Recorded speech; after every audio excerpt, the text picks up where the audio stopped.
오늘은 에스겔 16장 말씀인데요. 1절에서 34절까지 보시고 내일도 그 35절부터 63절까지 내일 보겠습니다. 너무 길어서 에스겔 16장은 두 쪽으로 나누어서 이렇게 하겠습니다.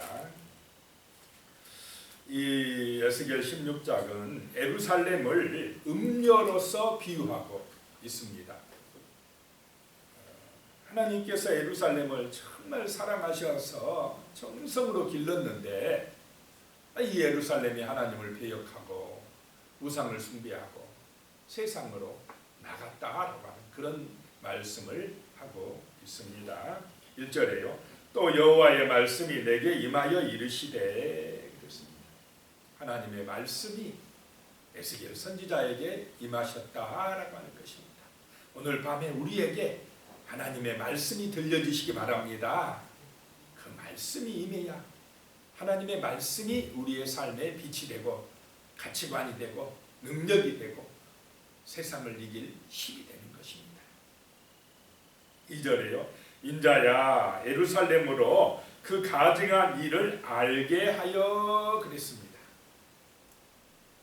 뭐가 문제냐? 예루살렘이 그 하나님의 백성이라고 하는 유다 백성들이 가증한 일을 모른다라고 하는 것입니다. 자기의 죄인됨을 자기가 짓는 그런 죄악상을 알면은 어떻게 됩니까? 부끄러워할 줄도 알고 하나님 앞에 나와서 회개할 줄도 알고 그러는데 문제는 무엇이냐? 죄를 짓고도 안다는 것입니까? 모른다는 것입니까? 모른다. 자기 죄를 몰라요. 내가 무슨 죄를 짓고 있는지 하나님이 무엇 때문에 지금 괴로워하고 계시는지를 이 예루살렘 사람들이 모른다는 것입니다. 모르니까 그들이 하는 그 가증한 일을 알게 해라 라고 말씀을 하는 것입니다. 참 자기 잘못을 모르는 것이 참 이게 가장 큰 문제입니다. 3절에요. 이르기를 주 여호와께서 예루살렘에 관하여 이같이 말씀하시되 내 근본과 난 땅은 가나안이요 내 아버지는 아모리 사람이요 내 어머니는 헷 사람이라.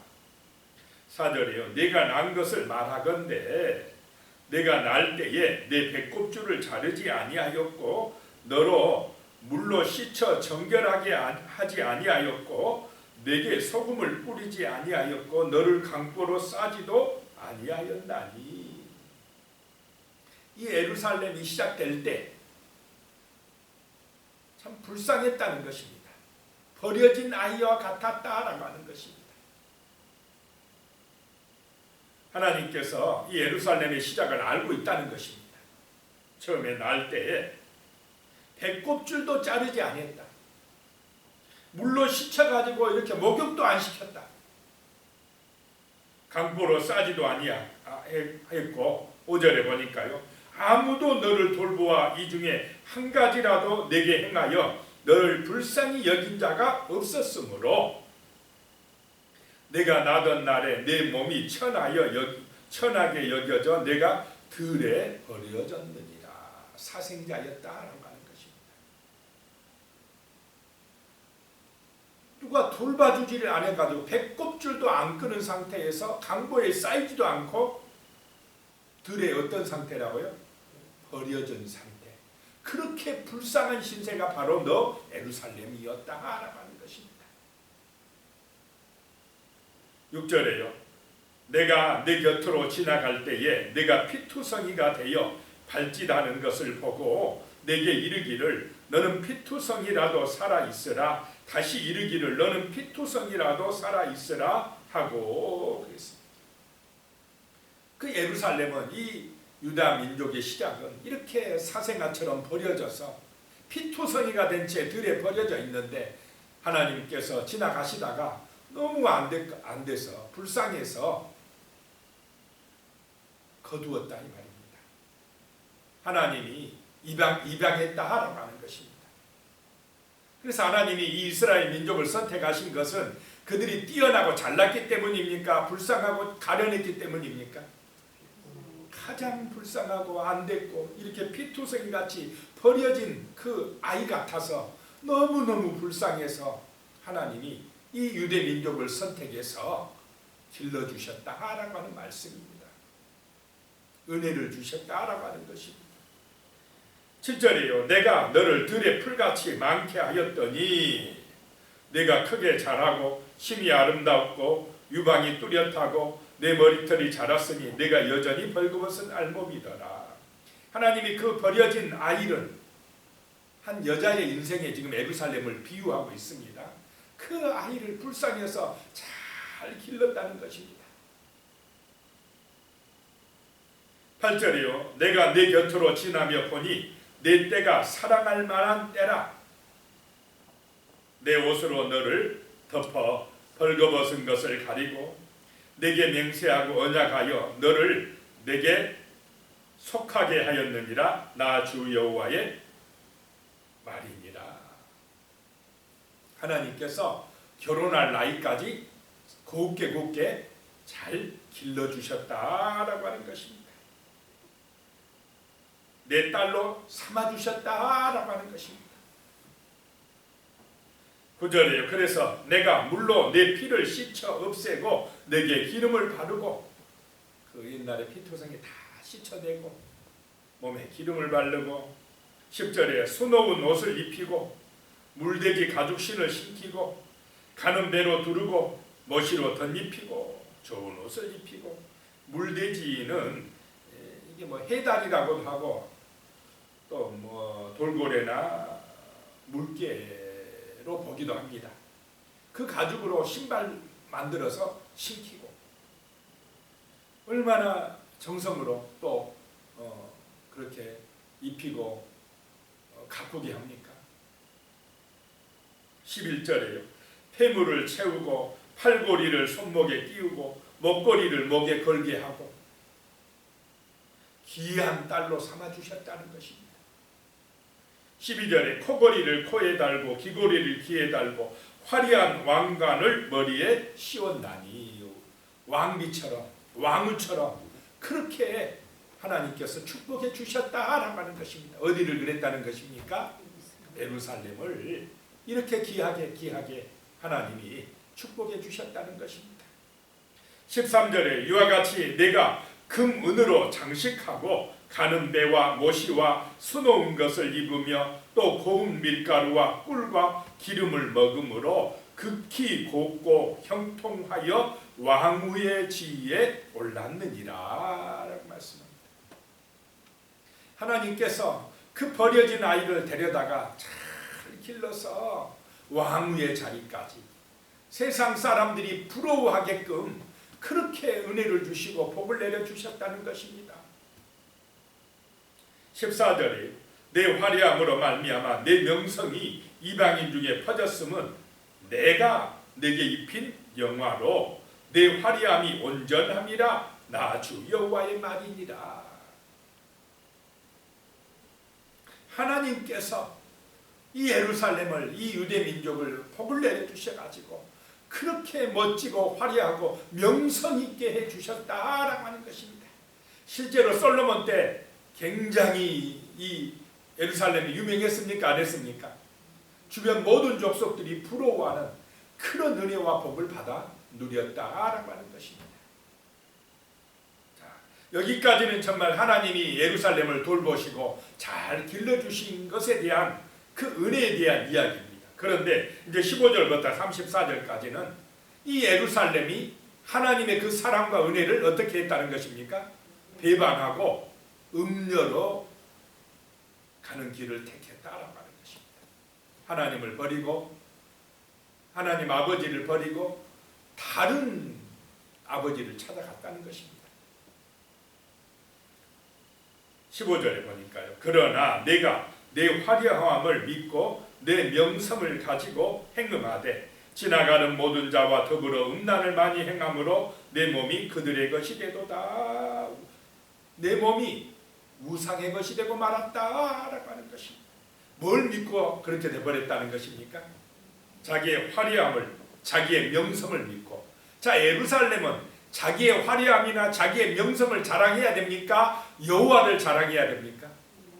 자기를 그렇게 정말 길러주신, 은혜 주신 이렇게 왕후의 자리에 올려주신 그 하나님을 자랑하고 하나님의 영광을 드러내야 되는데, 이 참 번성하니까 잘 되니까 자기의 화려함을 자랑하고요, 자기의 명성을 자랑하고 엉뚱한 길로 가더라 이 말이에요.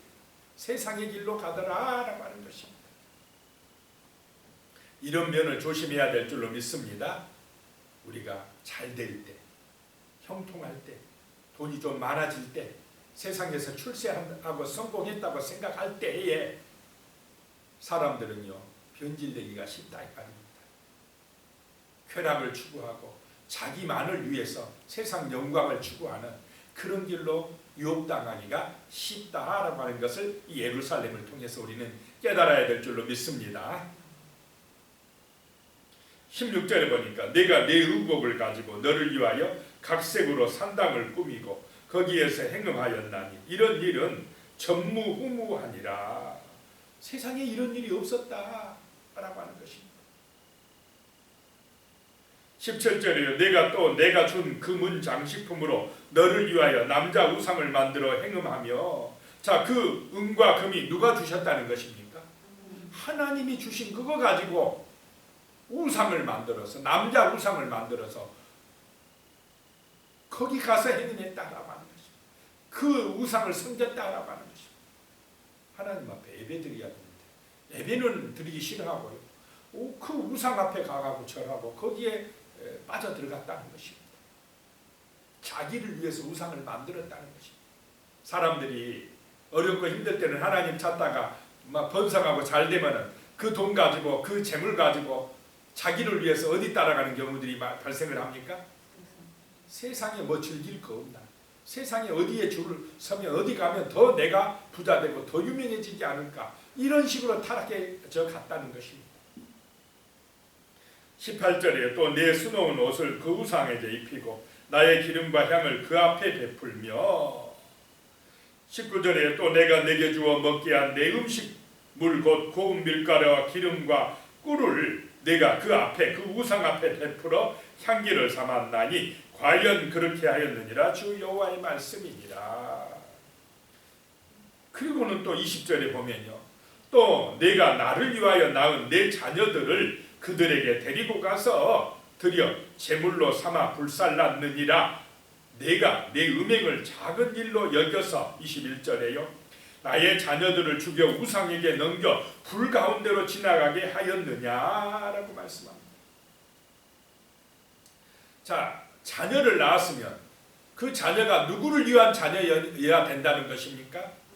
하나님을 위한 자녀, 하나님 앞에 예배드리고 하나님의 영광을 드러내는 그런 참된 신앙의 자녀가 되게 만들어야 되는데, 그 자녀들을 우상 앞에 데리고 가서 불살랐다 이 말입니다.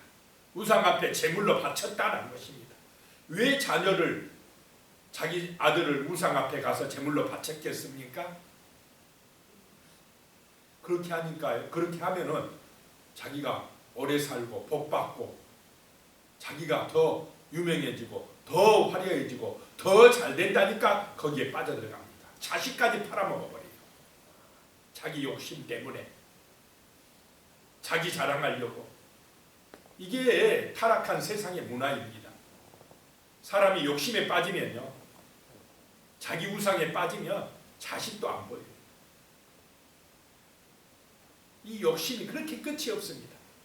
이게 바로 하나님을 배반한 결과로 예루살렘이 타락하고 있는 것. 그래서 이런 예루살렘을 음녀다 음녀라고 표현을 하고 있습니다.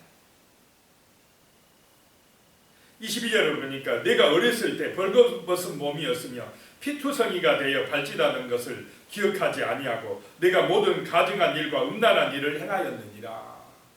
옛날을 생각을 못해요. 피투성이 된 것, 그 버려진 사생아를 불쌍히 여겨가지고 데려다 키워줬더니 그 옛날에 그 자기 신세를 모르고 지금 좀 잘됐다고 교만해져가지고 하나님까지 버리고 자기를 위하여 우상 숭배하더라. 자식까지 우상에게 바친다라고 하는 것입니다. 23절에요. 그러니까 주 여호와의 말씀입니다. 너는 화 있을진저 내가 모든 악을 행한 후에, 화가 있을 것이다. 이제 예루살렘 너 이제 망할 것이다 라고 하는 것입니다. 정신 못 차리고 있으니까 망할 것이다. 24절에 너를 위하여 누각을 건축하며 모든 거리에 높은 데를 쌓았도다. 누각 좋은 집을 짓고 높은 데를 쌓고 누구를 위하여요? 자기를 위하여. 자, 우리 성도는 예루살렘은 하나님의 영광을 위하여 살아야 될 줄로 믿습니다. 하나님은 잊어버리고 자기를 위하여 큰 집을 짓고 높은 데를 쌓고 거기서 뭐 하느냐? 행음하고 우상숭배하더라 라고 하는 것입니다. 음란하고 우상숭배하고 자기 우상에 빠지더라 라고 하는 것입니다. 그래서 26절에 하체가 큰 내 이웃나라 애굽 사람과도 음행하되 심히 음란히 하여 내 진노를 샀도다. 애굽과 음란히 행하고 애굽을 더 의지하고 또 28절에 가보니까 내가 음욕이 차지 아니하여 또 아수르 사람과 행음하고 그들과 행음하고 아직도 부족히 여겨. 자꾸 어디를 더 의지합니까? 이방 나라를 더 의지하고 이방의 우상을 의지하고 세상 따라가면 더 그게 화려하고 더 명성이 날리더라. 더 유명해지더라 라고 하는 걸 쫓아갑니다. 자, 오늘 이 시대에 우리 기독교인들이 자칫하면 이런 길로 갑니까? 안 갑니까? 하나님은 예배드리기 싫어해. 뭐 예배하고 기도하고 필요 없어. 오히려 세상 따라가. 애굽 따라가. 바벨론 따라가. 갈대아가 바벨론입니다. 29절에 아수르 따라가. 29절에 보니까 장사하는 땅 갈대아까지 심히 행음하되 아직도 족한 줄 알지 못하느니라. 자, 그런 세상 따라가는 길, 욕심의 길은 족하는 만족이 있습니까? 없습니까? 만족이 없어. 그래도 안 되니까 창녀보다 못하게 되더라. 자, 창녀는 음행을 할 때도 돈을 받고 합니까? 안 합니까? 돈 벌라고 할 수 없어서 돈 벌라고 해요. 창녀는. 그런데 이 예루살렘 이 음녀는 남편이 있는데, 남편이 하나님이신데도, 남편이 있는데도 자기가 돈 내놓고 남자를 끌어들인다 이 말입니다. 자기 돈을 내놓고 이방 신들을 끌어들인다라고 하는 것입니다. 자기의 창조주 남편인 하나님을 배반하고, 창녀는 자기 돈을 받고라도 음행을 하는데, 이 어리석은 예루살렘은 자기 돈을 주면서 이방 나라들 끌어들여 가지고 음행하고 하나님 마음을 아프게 한다라고 하는 것입니다. 이러니 예루살렘아 내가 화 있지 않겠느냐, 멸망하지 않겠느냐라고 하는 말씀입니다. 이런 음녀의 길, 하나님을 배신하고 우상 숭배하는 탐욕의 길로 가면은 화가 있는 줄로 믿습니다. 이렇게 되지 않도록 정말 우리가 세상 따라가지 아니하고 자기 우상에 빠지지 아니하고 경건한 믿음의 사람으로 하나님의 말씀을 따라 이 땅을 살아갈 수 있게 해달라고, 그런 은혜가 임하게 해달라고 같이 기도드리겠습니다. 하나님 아버지, 정말로 이 예루살렘이 하나님의 사랑받았고 은혜받았던 예루살렘이 그 하나님의 사랑과 은혜를 잊어버리고 번성하고 잘 되니까 왕위의 지위에 오르니까 그 화려함을 믿고 명성을 가지고 행음하되 세상을 따라갔습니다. 하나님 아버지, 어리석은 우상의 길로 갔습니다. 자기 영광을 추구하는 그런 아버지 하나님의 지학의 길로 갔습니다. 아버지 하나님, 정말로 이 예루살렘을 보면서 오늘 우리 자신을 돌아보게 하여 주시옵소서. 우리는 하나님보다 세상을 더 사랑하고 있지 아니한지, 하나님의 영광보다 내 영광, 내 욕심을 더 추구하고 있지 않는지 항상 우리 자신을 돌아보게 하여 주시옵소서. 우리가 살아도 죽어도 정말 우리를 구원하신 영원한 생명의 길로 천국으로 인도하시는 우리의 마음밭이 옥토가 되게 해주시는, 그래서 참된 평안함과 참된 만족을 주시는, 구원을 주시는 주 예수 그리스도의 영광을 위하여 살아갈 수 있도록 은총을 내려 주시옵소서. 그 사명을 감당할 수 있도록 기도하게 하여 주시옵소서. 살아갈 능력을 주시옵소서. 복을 내려 주시옵소서. 예수님의 이름으로 기도드리옵나이다. 아멘. 이제는 우리 주 예수 그리스도의 은혜와 하나님 아버지의 무한하신 사랑과 성령님의 교통하시고 함께하시는 놀라운 은혜가 진실한 믿음으로 거룩한 삶을 살기를 소망하는 우리 성도님들 머리 위에 가족들과 자손들과 하시는 모든 일들 위에 영원히 함께 하시기를 간절히 축원하옵나이다. 아멘.